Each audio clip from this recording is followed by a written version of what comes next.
हमर छोटकी साली झूलैया कानिक बाली।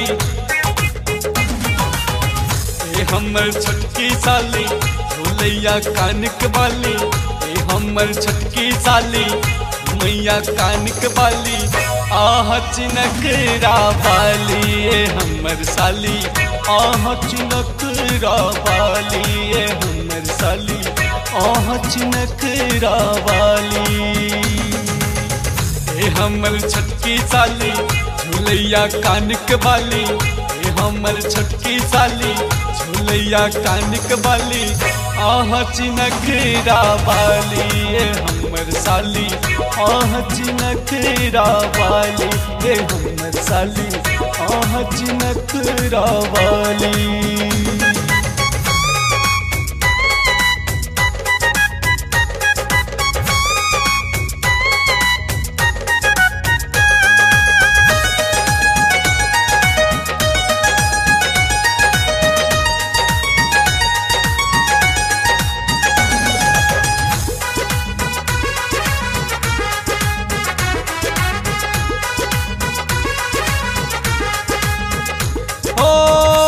आची सबे सुंदर मिथिला के नारी।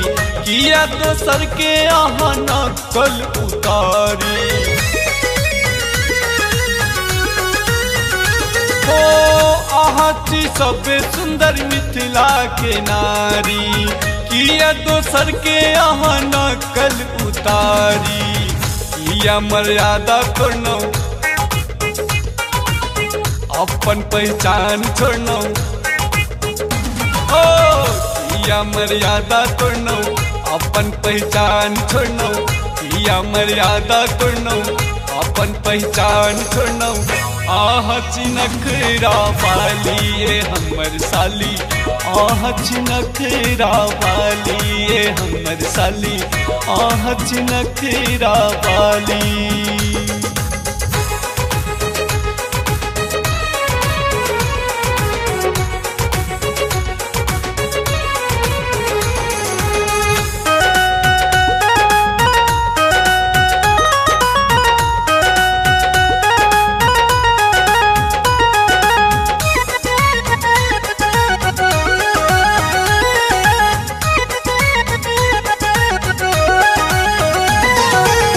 सलवर के छोड़को यहाँ जींस लगलिए।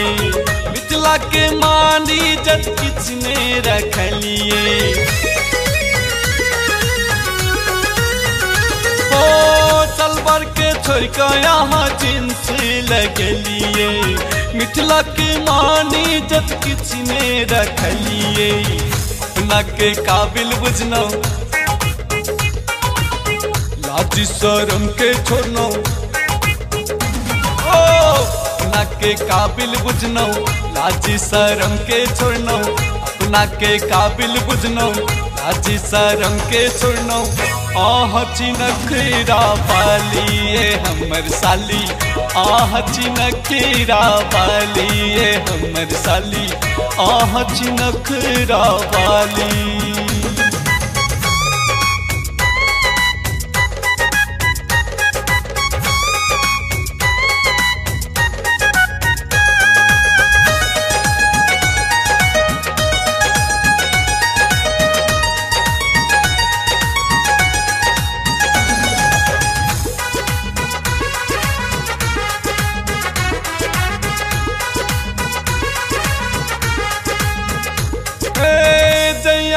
आहा हमरा गाँव में एलिए। संतोष के मानी जत किचने रखलिए।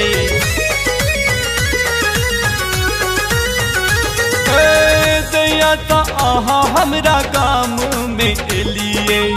संतोष के मानी जत किचने रखलिए। आहा के हम की कहू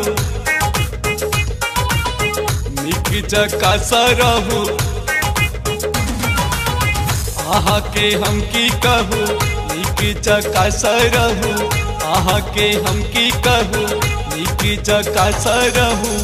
आह चिनकरा बाली ए हमर साली। आह चिनकरा बाली ए हमर साली। आह चिनखरा वाली।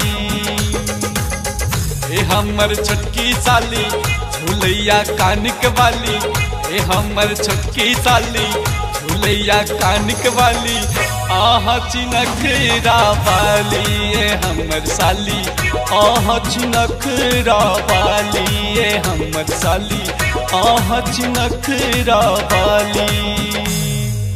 माँ गायत्री रिकॉर्डिंग स्टूडियो मलंगवा, सरलाही, नेपाल।